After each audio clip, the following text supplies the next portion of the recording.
Oi! No fim, a crise foi soma zero, né? A crise da demissão do Bebiano, do Ministério da Secretaria-Geral da Presidência da República.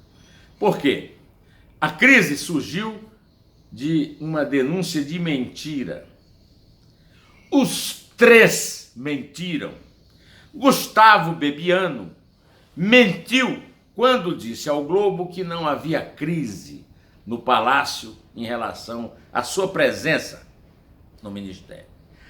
Havia. Carlos e Jair Bolsonaro mentiram quando disseram que o presidente não tinha conversado com o Bebiano naquela terça-feira, que ontem fez uma semana. Tinham conversa em WhatsApp, o Carlos trata bastante com redes sociais e o Bolsonaro, através dele também, já deviam saber que o WhatsApp é conversa sim, por escrito, mas também oral, como foi o caso. Gustavo Bebiano mentiu também quando disse que estava sendo leal ao presidente, quando, depois que a revista Veja publicou a íntegra da prova de que Bolsonaro e Carlos mentiram, e depois foi dar uma entrevista ao programa Pingo nos Is, com Augusto Nunes, Felipe Moura Brasil e Zé Maria Trindade, na Rádio Jovem Pan, ele revelou uma conversa que mostra claramente duas coisas. Primeiro, que ele não é mais leal ao Bolsonaro. E segundo, que parece que ele não tem muita dinamite para pôr no fogo amigo de sua saída. Afinal de contas, se era aquela conversa, aquilo ali não tem nada de ilícito, de ilegal, nada que comprometa ninguém. Compromete o compromisso, aliás, compromete o compromisso, apaga. Compromete o fato de que Bolsonaro tem que respeitar a imprensa, os meios de comunicação que fazem parte da manutenção da democracia. Qualquer criança sabe disso. Bolsonaro ainda não foi avisado. Ele se dá o luxo de tratar o diretor de relações institucionais da Globo como inimigo. Eu não trabalhei na Globo, eu não tenho nenhuma simpatia pela Globo, só que a Globo faz parte de um conjunto que são os meios de comunicação. Quem pode se inimizar da Globo e aí destruir a Globo é o público, se o público deixar de assistir a Globo e deixar de ler o jornal O Globo. Não me parece que, mesmo tendo o controle de verba oficial, o Bolsonaro possa enfrentar essa parada, até porque isso é tudo garantido por lei e o assunto vai para a justiça. E aí se pode ver quem é que tem mais garrafinha para trocar, né? O fato é que a declaração do Bolsonaro proibindo o Bebiano de receber o diretor de Relações Institucionais da Globo no Palácio implica dois erros graves. O primeiro é o seguinte: o Palácio do Planalto não é a casa dele.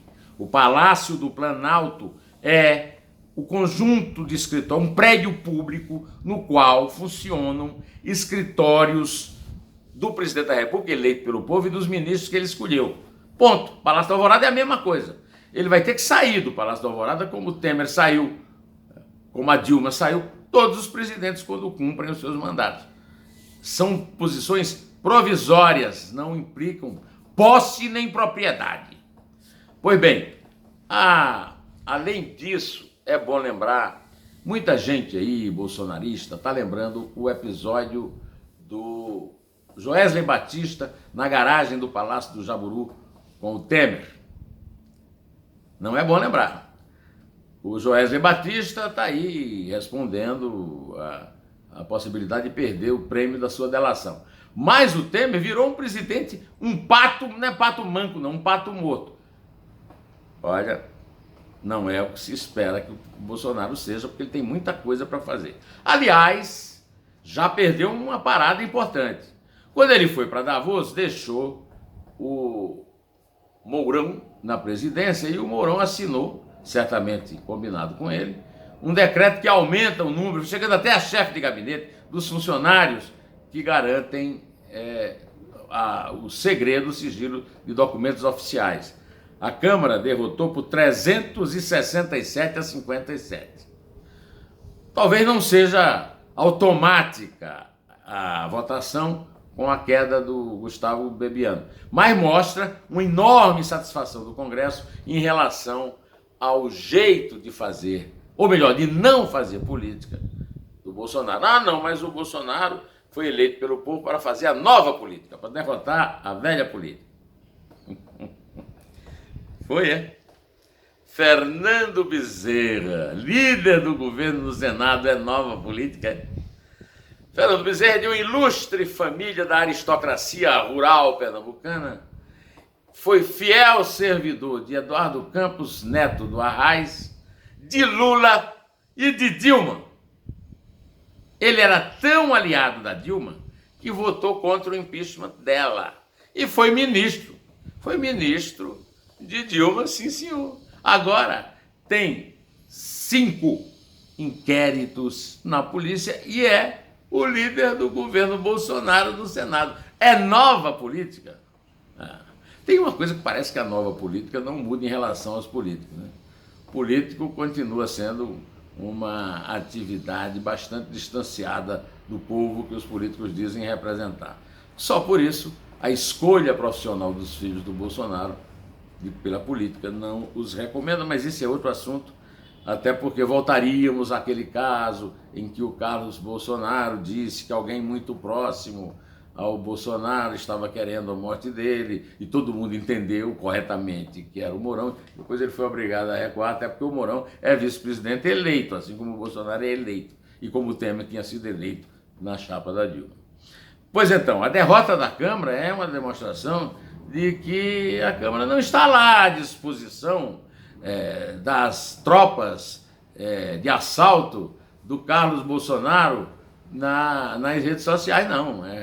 A Câmara tem lá as suas próprias idiosincrasias. Mas, além dessa derrota, que foi muito noticiada, com toda a razão, tem outra.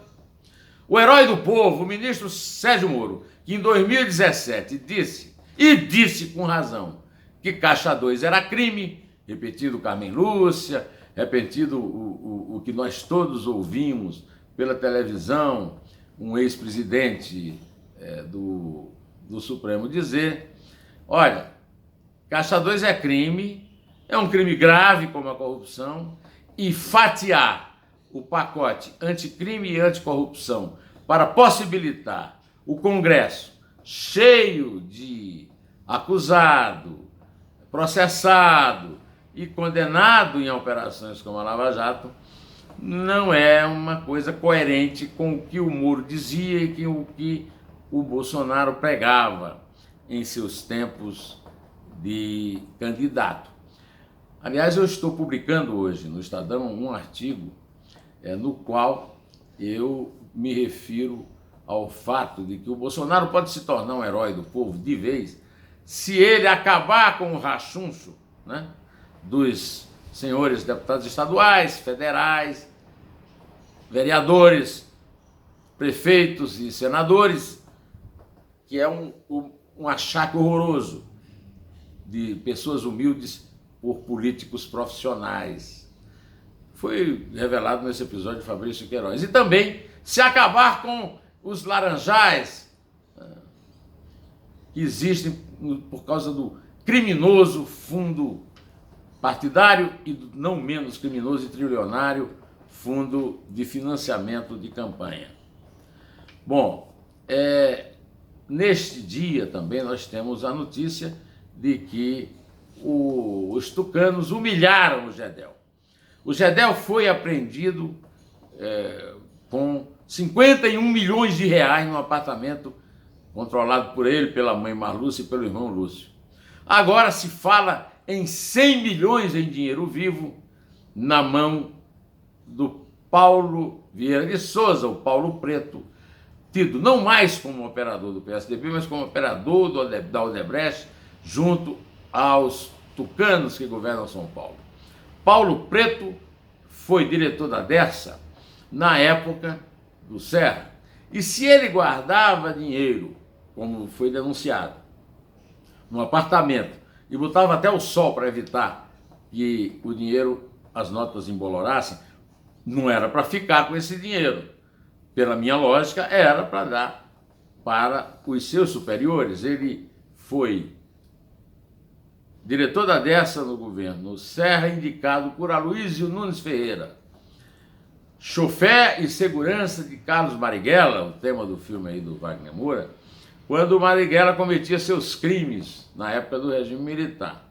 Mas não estava lá na Alameda Casa Branca no dia em que o agente Tralli do DOPS paulista, comandado pelo Sérgio Fleury, deu um tiro de canhão, né, de um fuzil, a queima-roupa na cabeça do Marighella.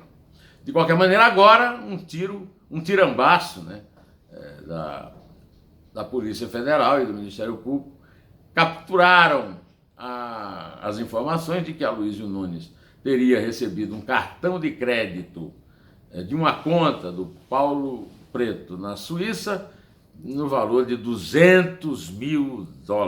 Por isso, seja verdade ou não, foi obrigado a se demitir e acabou o mandato dele no Senado e ele era presidente da Agência de Investimentos de São Paulo, a Invest SP. Pois é, só para concluir, eu quero dizer que quem leu o meu artigo de 23 de janeiro no Estadão, é hora de Bolsonaro exercer o quarto poder, sabe que quem derrubou o Bebiano, e desde então eu já sabia que ele ia derrubar, foi mesmo Carlos 02. Direto ao assunto, em pé, e só a verdade me salvará.